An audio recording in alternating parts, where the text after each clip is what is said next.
संगीत में मैं गायन करता था, लेकिन दुकान में ही मेरी तबीयत खराब हुई। चक्कर आना शुरू हुआ स्टार्टिंग में। उसके बाद इतना बढ़ता गया वो चक्कर कि मुझे लगा मैं अगर बैठूंगा नहीं तो गिर सकता हूँ, तो मैं दुकान में ही बैठ गया। फिर मुझे लगा मैं फिर भी गिर सकता हूँ, तो मैं सो गया। मेरा दिमाग पूरा काम कर रहा था, लेकिन मेरी आवाज़ बंद हो गई। अब मैं खोज रहा था कि कोई आए और मुझे यहाँ से हटाए। पड़ोसी मेरा रास्ते से गुजरा तो मेरी ओर देखा, तो मैंने उसको हाथ से इशारा किया, क्योंकि मैं बोल नहीं पा रहा था। उसकी दुकान में कस्टमर थे, किराने की दुकान थी उसकी। तो उसने कहा कि मनोज भैया काम बताइए, हम बहुत बिजी में हैं। फिर हमने इशारा किया कि बोला हमारे पास बैठने का टाइम नहीं है, आपको कोई काम है तो बताइए। फिर हम इशारा किया कि आप बोल क्यों नहीं रहे हैं भैया, तो बोलत क्या है, कहो खाली हाथ हवा क्या करता। तो हम इशारा किए कि मना बोल नहीं पा रहे हैं, ऐसे इशारा किया कि चक्कर आ रहा है। फिर वो मेरे पास आया, एक दो लोगों को बुलाया, कहा कि आज बहुत गर्मी है, इस वजह से हो सकता है कि आपको चक्कर आ रहा। तो वो लोग हमको पकड़ करके ले जाके एक नीम के पेड़ के नीचे चारपाई पे लेटा दिए। फिर मैंने अपनी मोबाइल निकाल के दिया कि मेरे घर पे खबर कर दो कि कोई आया है। अब घर वालों के आने से पहले आधे घंटे में 6-7 उल्टियाँ हो गई। तो यहाँ से ये जो थोड़ा सा हमको लग रहा है, ये जो बगल वाला होटल है, इतनी दूरी पे एक डॉक्टर है। वो लोग ऐसा करते हैं कि इनको चारपाई पे लेटा के वहाँ ले चलते हैं। ले जाके जैसे ही उनके हॉस्पिटल के बाहर मेरी चारपाई रखी, खून की उल्टियाँ हो गई। और इतनी उल्टी में कर दिया कि जो भी वहाँ आसपास 10 लोग थे, मैं आपको बता दूं कि आज तक मैंने कोई भी नशा नहीं किया है, भोजन वगैरह के अलावा मैं कोई नशा नहीं करता। वो लोग कह रहे थे यार ये तो दूसरों को शिक्षा देते हैं, इनको कैसे कैंसर हो गया। क्योंकि अक्सर ये सुना जाता है, हम लोग नॉर्मल लोग यही जानते हैं कि जब कैंसर होता है तो खून की उल्टी होती है। मैं सोच रहा था साला ये कौन सा जीवन हो गया कि बिना गलती के इतनी बड़ी सजा, कैंसर हो गया मुझे, खून फेंकने लगा मुँह से। लेकिन तब तक डॉक्टर बाहर निकले, उन्होंने देखा तो कहा नहीं ये कैंसर की बीमारी नहीं है, ये दूसरी बीमारी है, मशीन की गड़बड़ हो गई, ले आइए भीतर, ले आइए भीतर, ले आइए। फिर हमको लेटा दिए और ये कहे कि आप कोशिश करिएगा कि आप गर्दन हिले नहीं, ऐसे आप सीधे लेटे रहें, गर्दन में हिले। क्योंकि जब भी थोड़ा सा हिल जाता था तो मुंह से कुछ ना कुछ, जब भी पानी वगैरह जो भी होता तो कुछ ना कुछ निकलता था। और उसके बाद हमको लग रहा है कि वो दवा ववा चढ़ाने लगे, तो आधे घंटे के बाद मैं बेहोश हो गया कह सकते हैं, या सो गया। अब 4:30 बजे के बाद सीधे जब 2 बजे मेरी नींद खुली तो मैं अपने घर पे था। डॉक्टर बोले होंगे, वो लोग लेकर रात में चले आए। और सुबह में जब मैं दवा के लिए दुकान के लिए बोला कि अब मैं दुकान पे जाऊंगा, तो घर वाले बोले कि नहीं अभी आप दुकान पे मत जाइए, आराम करिए। मैंने कहा मुझे कोई दिक्कत नहीं है, मैं जा सकता हूँ। बोले नहीं नहीं डॉक्टर बोले हैं आप आराम करिए। हम बोले कि क्या बोले हैं, कौन सी बीमारी है कि अब दुकान नहीं जाना है, क्योंकि बाजार का दिन था। तो बोले नहीं नहीं आपको डॉक्टर मना किया। तो मैं क्या किया कि बिना किसी को बताए कपड़ा पहना और सीधे पैदल ही डॉक्टर के यहाँ चला गया।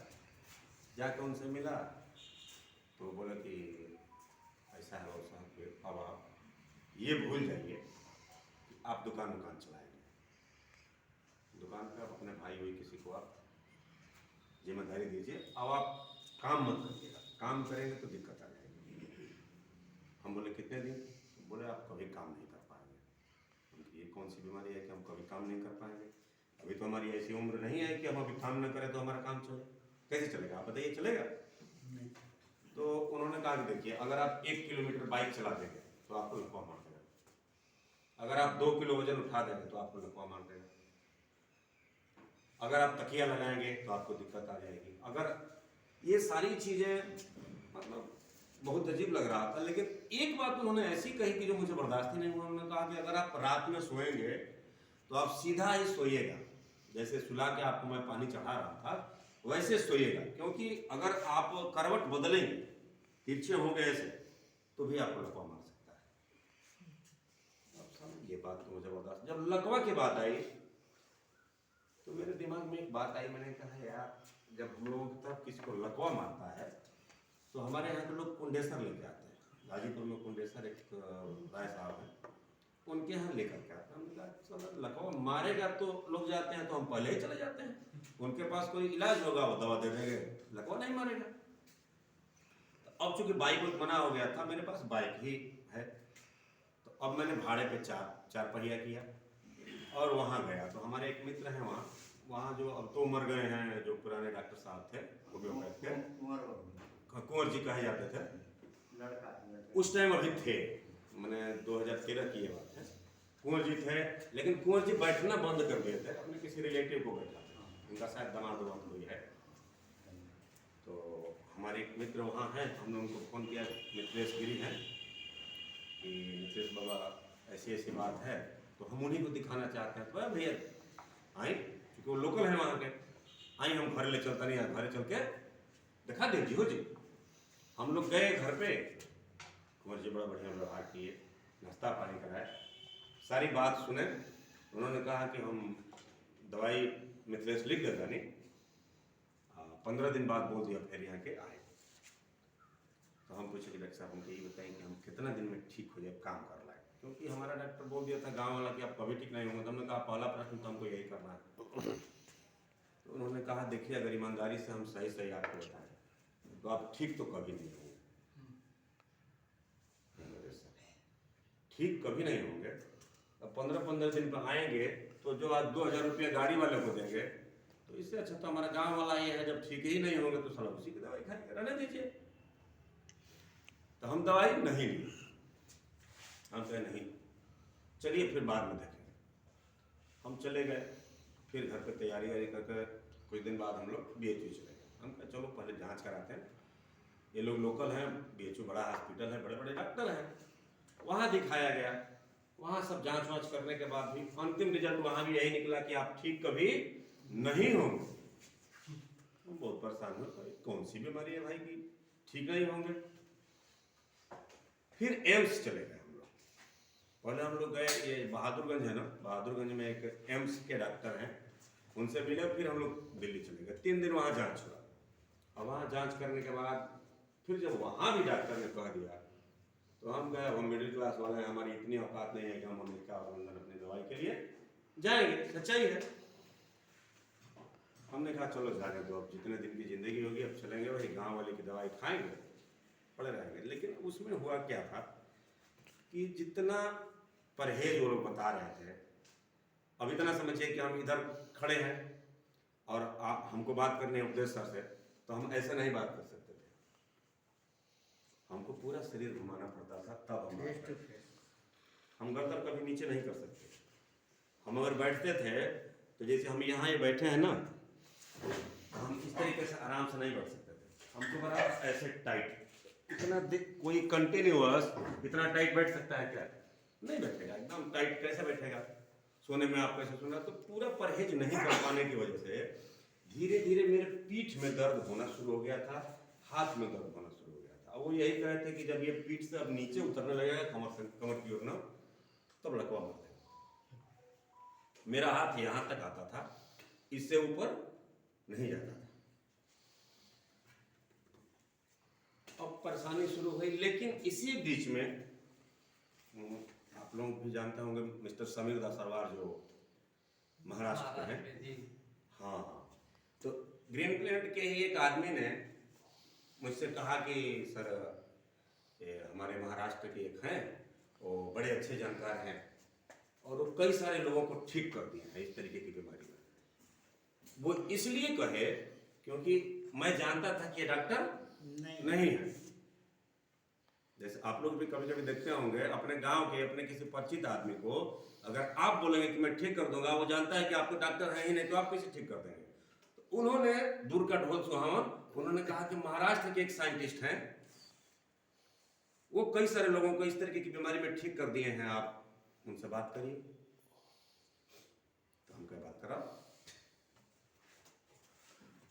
उस टाइम हम अपने ससुर जी के यहाँ बस्ती गए हुए, खलीलाबाद बस्ती है ना, वहीं पे हमारे ससुर जी इंस्पेक्टर थे, उन्हें क्या गया था। वहाँ फिर मेरा मतलब चक्कर आना शुरू हो गया था, बीमारी शुरू हो गई थी फिर से, क्योंकि मैं कुछ सामान हम लोग ले गए थे, तो हम सामान उठा दिए थे, 12 किलो का वजन था, एक पेटी थी, उठा दिए थे। अब उसमें समस्या,